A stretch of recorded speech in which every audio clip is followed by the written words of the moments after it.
Have you ever discovered a detail in a theme park and thought, there's gotta be a story behind that? Well, you've come to the right place. We're Amanda, Kevin, and Kim, the team behind We're in the Park, and we've spent years exploring theme parks and finding the details that most people miss.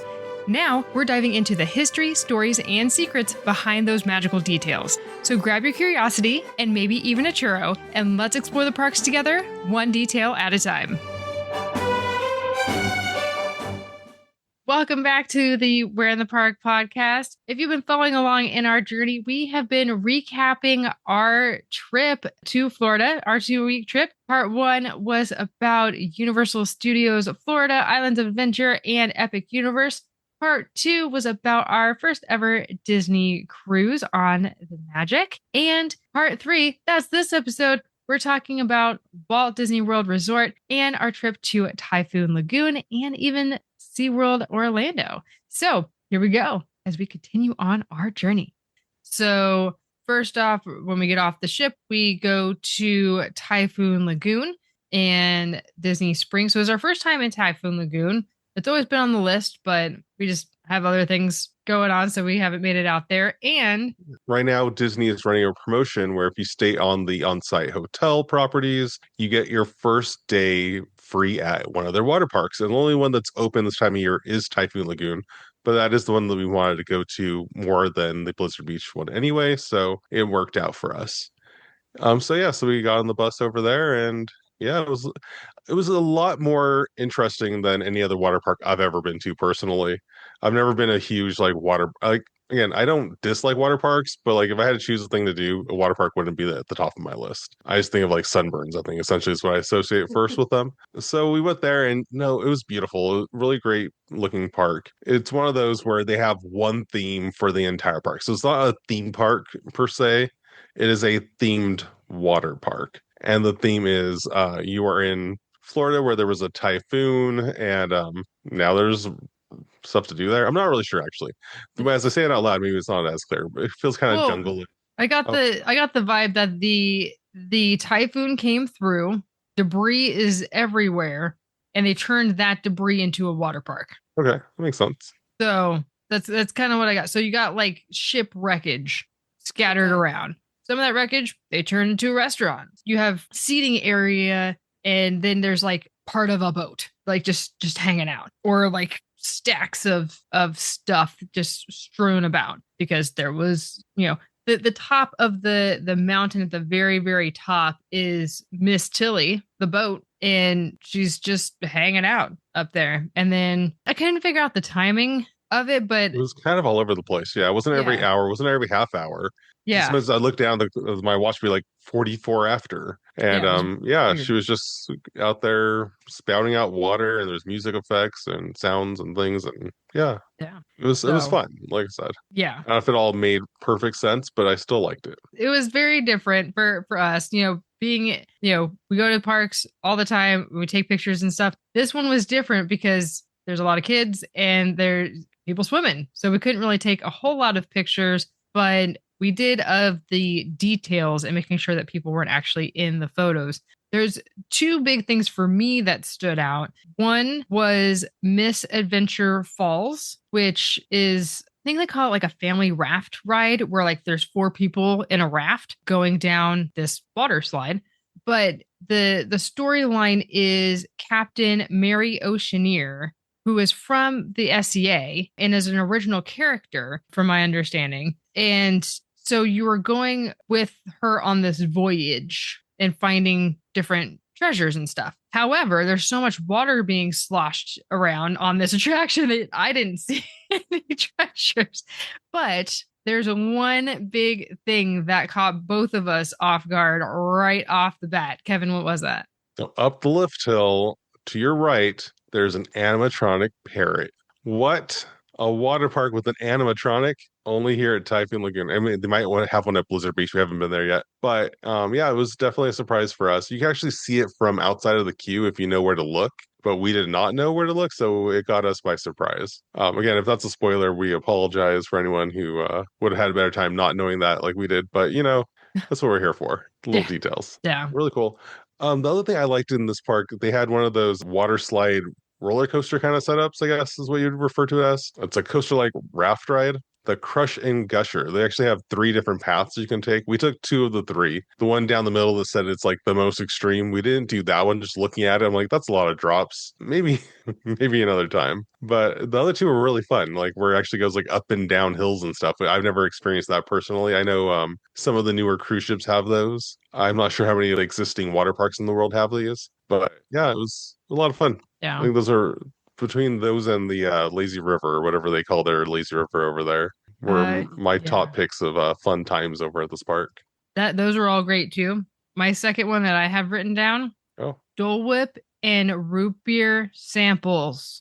I don't know if this is What? year round, but when we were there, this was happening.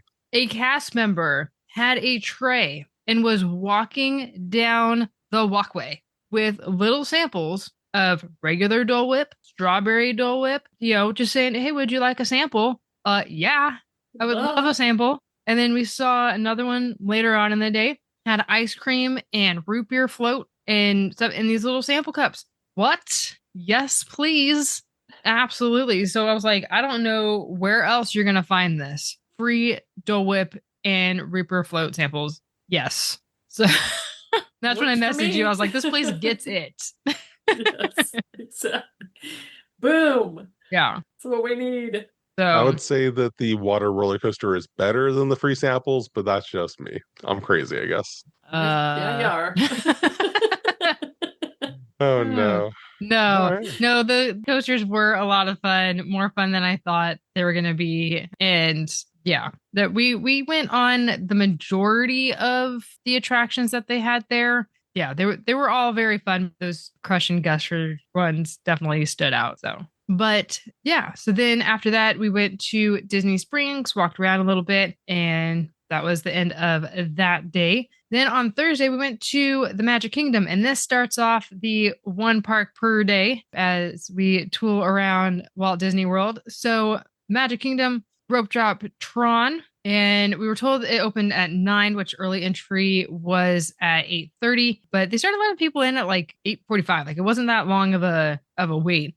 So that was nice. We actually had a similar experience at Epic Universe Yeah. where when we got in line for the Battle of the Ministry, they kept telling us it's not opening until 10, even though early entry there was at 9 a.m. We got in line for that and it was, I think, already running by the time we got in line for it after the Stardust Racers. So they just say that so you don't fill up the line, but if you want to like roll the dice and go for it, go for it. So we went on that, went on Snow White, Space Mountain, Tiana's, went to the Beak Barrel 2 times because Kevin scored the reservations there. And oh man, they outdid themselves this time. It Really? is so cool in there. So much to see. It's smaller than I thought, but also bigger than I thought at the same time, which is really weird. Well, it feels bigger than Oga's Cantina, Yeah. but it was pretty tightly located. Yeah. I thought when they were first talking about putting this in, I thought it was going to be on the other side where Tortuga Taverns is. It has like a pickup window and stuff. And that's actually closed right now, or at least when, it's been closed for some time. So I thought they were putting it there and then maybe expanding back to where the Pecos Bill restaurant is and taking out some of that seating. But instead, it's on the other side near the entrance to Pirates of the Caribbean, which also makes sense. But you walk in and it is dimly lit. It has one main room and then 2 little like offshoot rooms to the sides. The main bar looks like a giant pirate ship. There's an animatronic parrot that walks around and will like talk to people and and he'll like, drink up, me hearties, and everyone says yo ho. And so there's some back and forth. There's a mermaid song that plays. So there's different things that happen throughout your experience. And then there's different things going on around the room. Like there's a fireplace mantle. I think it's a fireplace. But there's a mantle of some kind where there's ships in a bottle, in 2 bottles. And there's a scene where they are battling each other. And so you hear the sounds from them. You see the lights go off as like cannons are firing. And then one of them sinks. Oh no.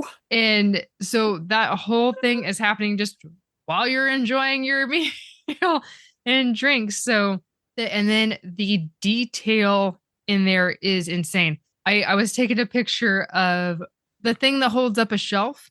It is super detailed and it looks like a mermaid or a siren. The brackets. A bracket, thanks. So I was taking a picture of that. A cast member came up to me and I was like, just the level of detail. Like, how many people walk past this because it's so dimly lit that they have no idea that this is here. And quite a few times we saw little things that just the lighting hit it just right. And I was like, wait, there's something there. And there's bookshelves and just all kinds of things. I know there are nuggets in there that we did not see. So it was pretty cool. I'm glad that we got to experience it twice just to try different things, but then to also go and explore some more. So like there's a section of the back bar that looks like a giant skull, and it's really cool. Kevin, what were your thoughts on it? Agreed completely.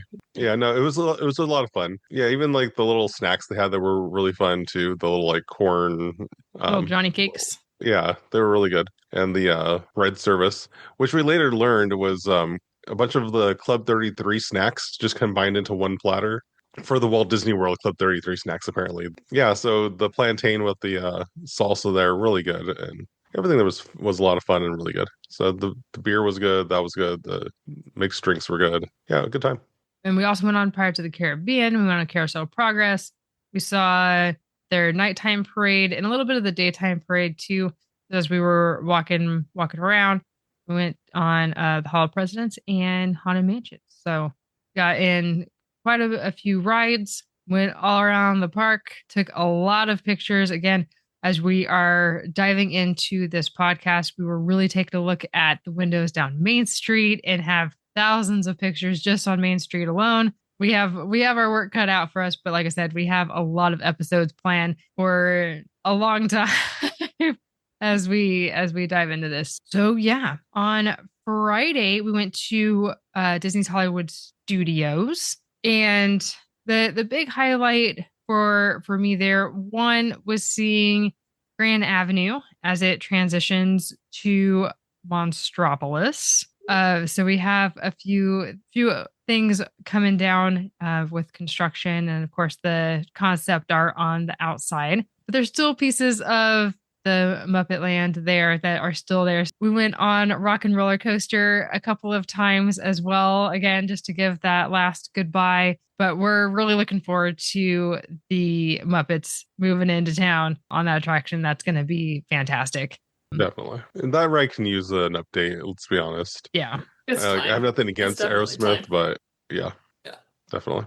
So then we also saw the new Villains show that's right behind the Rock and Roller Coaster. And that was actually quite surprising. I hadn't really read into the show a whole lot, but yeah, their use of screens and how they become different mirrors and stuff. And it's the magic mirrors story of villains that, I don't just report to one villain, they all come at me with things, and who's the most misunderstood. Misunderstood. Yeah, I think misunderstood is the word. Yeah.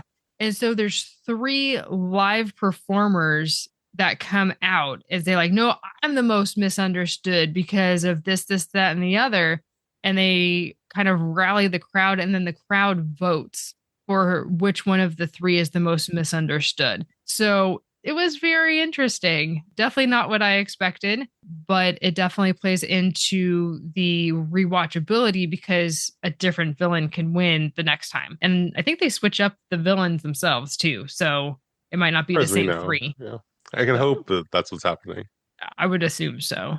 Yeah, that's another one with unexpected singing, because the magic mirror does kind of rap a little bit, which I didn't expect. It wasn't terrible. I mean, it was one of those things where it fit with the storyline, and it made it a little more interesting than him just talking, I suppose. I'm sure they tried it one way before they went with this way, and it does seem like it's the correct choice, but it was a little unexpected. Yeah, that's fair. We also went to Oga's. That's always a good time. We met up with friends of ours, Kara and Mike, over at Ionics. They had never been to Oga's, and I did not know that because I thought they had been before. So it was cool to see from their perspective as first timers. As Walt Disney World pass holders, I had expected them to have gone to this restaurant or whatever you want to call it, guys, bar or a restaurant or experience. But there you yeah, it go. was good to introduce them. So, because it wasn't our first journey to either Coast Oga's Cantina, but it was fun. And then we went to the new Little Mermaid show. And that one, they really stepped up their game with it. That one was another one in my mind that really needed an update, and they made it happen. They still are using the puppets, which are fantastic, but also introducing there's a new screen in there that they can project light onto, so it makes you have the bubble effects and all of that, and it was really nice. It was really cute. On the screens, it looked like the puppet versions of the character, so it wasn't as jarring when they had the actual puppets on the stage. Yeah. So it was cool. A really good use. It's like the brand new LED technology is just in both of these new shows, where, like Amanda was saying with the Villains one, like they went all out where it's hard to describe, where it's like the mirrors, I guess, like look like framed like portraits and stuff would move while the animation on it was also moving. And it was just kind of like, yeah, it was definitely a technical achievement for that one, as well as the Little Mermaid one, where there's different layers of screens happening in that show too, where you have actors behind a screen with stuff happening in front of them, and then there's other screens behind them with stuff, and you can tell they spent a lot of time balancing this act, and yeah, it was really fun. And then we also went to Doc Ondor's and really inspected in there because I mean, there's so much to see on both coasts anyway, but we were really analyzing and taking pictures around so we can do a whole episode on that and really compare and contrast between the West and East Batu and seeing what Doc Ondor has in his collection. Speaking of Doc Ondor, I don't know if the West Antiquities shop has this, but on the East Coast, Doc Ondor stands up. The animatronic. Yeah, that's true. The animatronic in there, he's like on his computer, he gets a transmission, everything. He turns around, stands up, and moves his counter and then sits back down. I lost it. The cast member there was like laughing at me because I was like, he stands up. And she was like, yeah. I'm like, I'm from Batu West. He does not stand up over there. At least I've never seen him stand up. But we were in there for probably 10 minutes, 15 minutes, and he stood up twice. Granted, I think we spent more time at that Doc Ondor than we have at the one on our coast ever. So we should definitely go over there and analyze this closely on our next visit. Challenge accepted. Yeah, the next time we're there, we will be checking it out because I was like, "What? That Saturday is fantastic!" Pit stop. Yes, for sure. All right. So then moving on to Animal Kingdom, we, of course, get there right at rope drop. We beeline it over to Flight of Passage and Navi River Journey. And then we went to Satuli Canteen for a little breakfast snacky snack and some cold brew. They have a new cold brew flight, which was very interesting. They have a few different flavors. They have like a regular one, an ube one, and a matcha one. If you are a fan of matcha, you got to be like a fan of matcha, not just matcha flavored things, but matcha proper to enjoy. It was extra. To enjoy a full glass of that. So just warned you, B, says I, on that one. The ube one was delightful, but they put whipped cream on there on the top of the flavored ones. I'm not sure why that is. Ube one's sweet enough. People like that. It's fine. Some people like Makes it. Sense. Yeah. Again, it's new to us. I don't know how new it really is to the restaurant, but True. It was our first time experiencing it, and it was a lot of fun. I'm so glad that they had it as a different choice because, again, Walt Disney World, I mean, I say again, because we had previous conversations about this, they don't do the flavored cold brew like we do over here on the West Coast. Yeah. Because you go to pretty much any like mobile order, and try to figure out what flavor of cold brew would you like from this different location. It's always going to be different here. Whereas over there, you have the occasional Joffrey's shaken Jamaican or the French roast. That's it. Yeah. So it's fun to have a flavored variety, and yeah, I liked it. I'm glad the matcha was extra. Yes. Yeah. I'm glad that the little cups were a little on the smaller side, because if it was a bigger glass, I don't know if we would be able to finish that matcha one. They sell the matcha by the big glass. So again, if you And, really like it, that's the way to go. But and I saw some people with it. So, it was very strong. Yeah. yes. So I've had like the matcha like green teas. I don't know if it's a green tea latte or not from Starbucks. And I'm okay with that. I could drink that. But this one, I mean, it was like freshly mowed grass, like in the bottom of your cup there a little bit. But Yeah. Again, yeah, if you're a for the fan of party taste. matcha, give it a try. But yeah, so we knocked those out, and we had to go over to Dinosaur. Just one last hurrah before it goes in. What they've officially announced, all that they've said is that it's open through 2025. Like it's Okay, closing in 2026, but they haven't set an official date as far as I know. gotcha. Again, I didn't check socials today, so if they announced it today, I missed it. That I did not see today. But yeah, so we were checking out Tropical Americas, the construction going on over there. The only part of Dino Land that they have is the Restaurantosaurus, the dinosaur ride, a little cutout for the meet and greets for the characters, and then trilobites on the other side. But you have to walk all the way around to get to that. And I guess the Seas with Nemo and Friends, like the theater, is technically part of Dino Land. Maybe it's not the seas over there. That's the one at Epcot. This is just Oh, the Find Nemo the musical or something. yes. Yes, the theater. So a lot of construction walls, a lot of walking around to get to the next part of the land there, but that's okay. So we just saw a bunch of dirt mounds, no vertical construction yet, but it's still early in the process. It'll be very fun to watch what happens. But yeah, we went to the Yeti attraction, went on the safari. Did that earlier in the day, and then towards the end of the day, we went to the conservation station in Rafiki's Planet Watch, and we drew Shere Khan, which I thought was interesting over at their animation area that they have back there. Never have I drawn Shere Khan, so that was awesome. And I love that they give you the paper with the guidelines already on the page. So you don't have to start drawing with the circle and your cross hatches and stuff. That's already there for you. You don't have to guess the size of a tennis ball or grapefruit or whatever they tell you during the Animation Academy over at California Adventure. I Where it's can like, never just do draw the a circle. circle. I can't do a circle. I'm just like, draw a circle the size of a It's like- softball. I don't. What? Oh. So How big is a standard cantaloupe? I'll never know. I don't. So yeah, I it's don't tough. need it. I don't know. Yeah.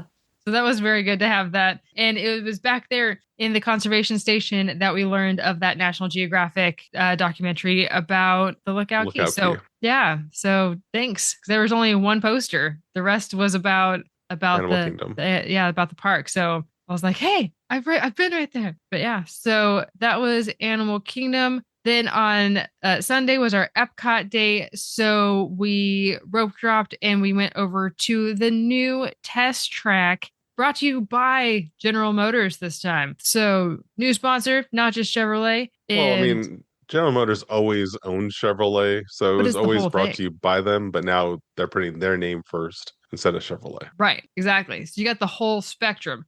So at the end where they have their cars, it's like their whole lineup of cars. So under the General Motors umbrella. So that was interesting. But the ride itself, I think Kevin and I are both in agreement, much better in terms of the storyline, the use of the screens. It makes sense. It's about the future of car technology and where technology currently is, what they're developing, what they're looking into, and brainstorming some future ideas. And it's like, yes, this is world discovery. This is what we should be talking about, is the future of driving. It absolutely works. The ride mechanics, like the track, is the same, I think. I don't think anything changed there, but the storyline did. And I think they did a really great job with it. Yeah, I think people who really are like pass holders who went on that ride many times and had that ride track memorized, I think I've read reviews from them being like a little disappointed with this, thinking that it should have done more. But being people like Amanda and me, where we've been on test track, 1.0 and 2.0 only a handful of times because we're only out there just so often. We don't live on that coast. We don't have the ride memorized from the previous version. So this one, it felt like a more complete ride this time, where I feel like 2.0, like with like the little show stops where it'd be like, now let's see how you did, and it would only sometimes work, things like like that would happen during the 2.0 version, and it had a lot of kind of like dead space areas as you went around corners to the next experiment or whatever the storyline was for that one. I feel like that was fixed on this ride where it just kept going and stuff kept happening. And I loved all the smells in there and the sights. And yeah, it was just a lot of fun. So it felt like a more complete experience than it did in the past, for at least for me. So yeah, I loved it. I love the way that they improved it. But you don't get to build your car, because before you were in like this room where you could design your car, and then the whole point was that you're going to put your car through a series of tests against other people in your ride vehicle. And none of that is happening now. That room, you don't go in and build your car. You're not competing with anybody. So that gamification of it is gone. But instead, they put together a storyline that actually makes sense in the land that it's in. I prefer personally.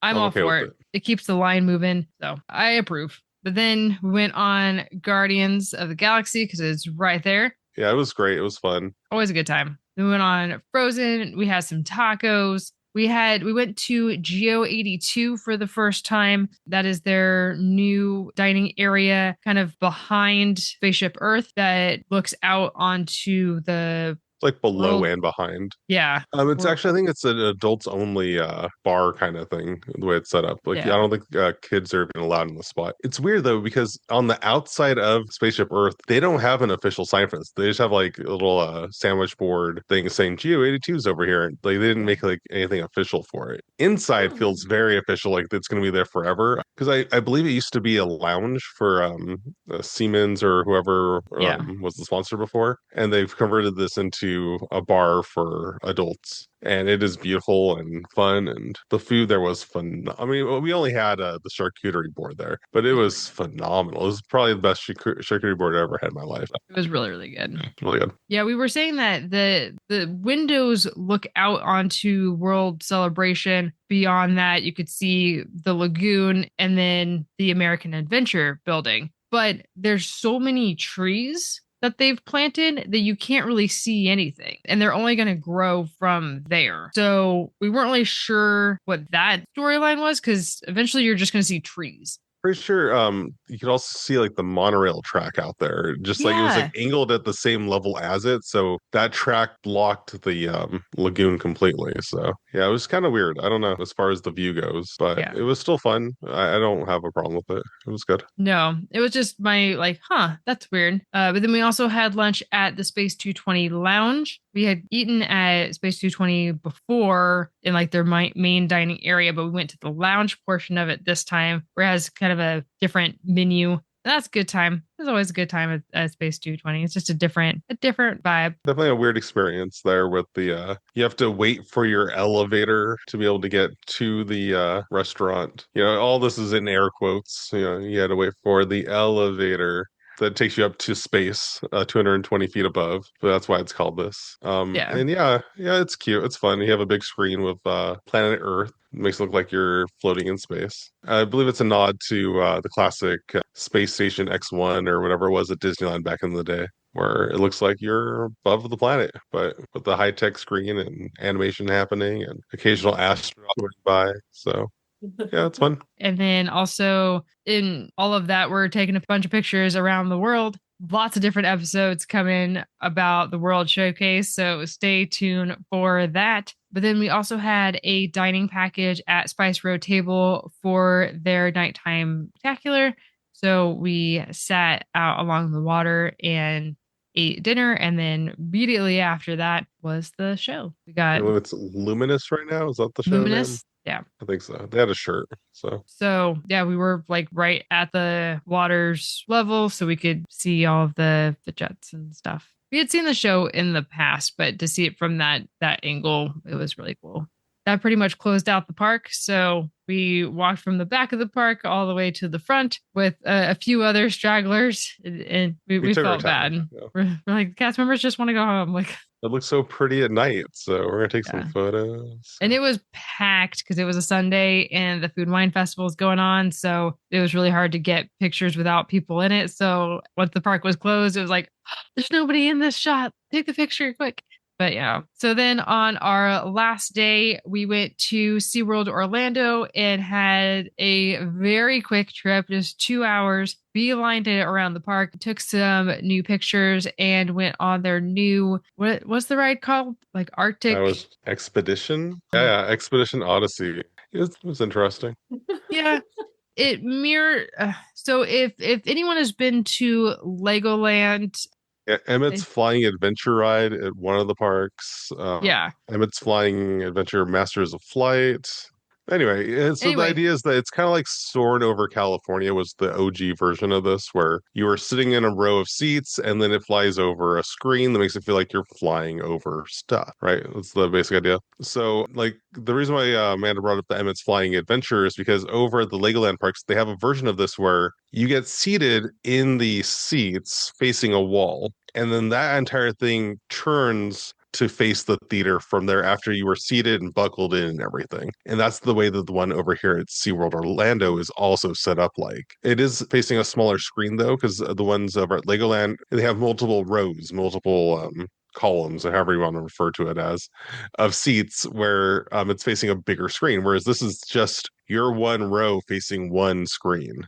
And I've heard that the good part about this ride is that it uses zero CGI. I don't know if that's true or not, but that's what I've heard. And yeah, so what it makes for is some really cool footage of animals in the Arctic, but nothing is really like amazing or show-stopping. There's no like, oh wow, I can't believe that animal was doing that during that shot. It was just here's animals standing around in the Arctic and you're flying over them. I mean, the most interesting part I think was the poor polar bear. They kind of like looked over towards the camera and you could see like look on his face is like, why do you have a drone pointing at me right now? And the scenes kind of felt very like they went on soaring around the world. We're like, how can we recreate that feeling? So it starts out with like a mountain, very similar to the beginning of that version of the ride where it has the Matterhorn. This one just has some Arctic mountain. I don't know the name or whatever. And then the polar bear scene again, like kind of mimics the scene from that ride over in Epcot and California Adventure. But from there, it just kind of goes into a few other, I mean, I don't want to say like monotonous, but like just scenes of the Arctic. And it was cute. It was fine. It felt like the ride system did kind of a sharper tilt than you would feel on the Disney version of this ride or even the Legoland version of the ride, for better or worse. I don't know if it really always lined up with the screen or not.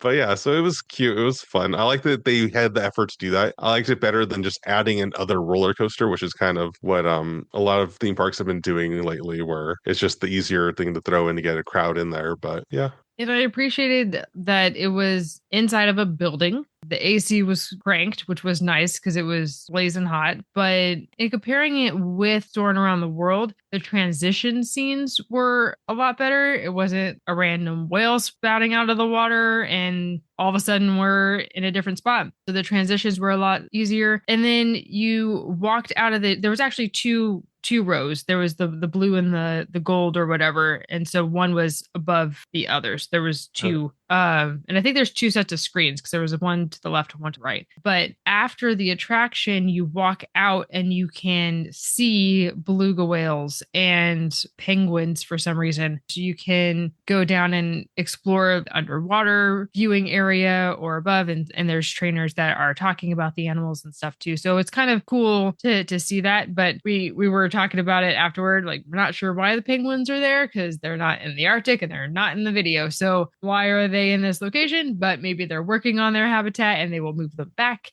Just a nice cold habitat for penguins. Yeah. Just a quick history lesson for anyone who knows SeaWorld Orlando or is curious. This isn't the first time they've had a ride that enters into the wild Arctic area. There was a ride called Wild Arctic that was there before that. There's one before that called Mission Bermuda Triangle. So they've had rides in that same exact location where this is. So this is just the newest ride in that spot.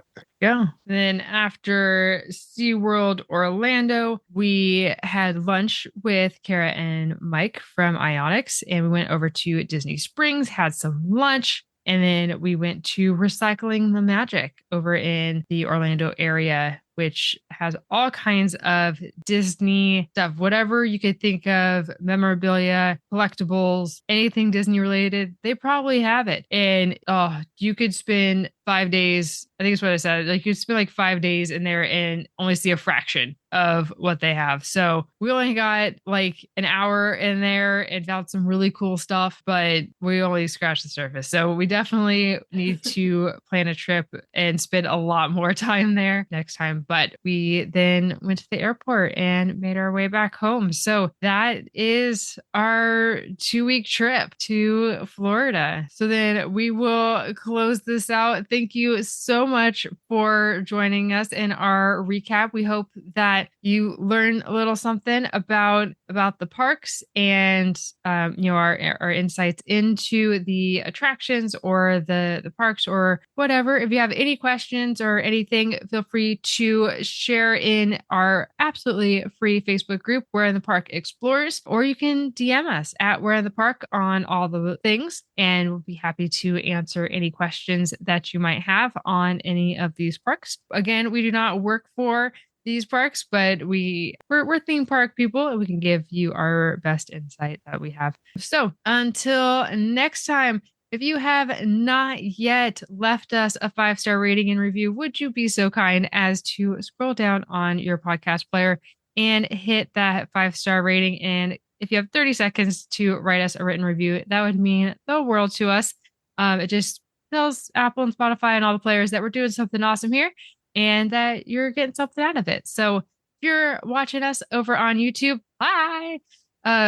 Be sure to like and subscribe so you never miss an episode. And thank you so much for joining us here on our recap episode. And until next time, we'll see you somewhere in the park. Bye for now.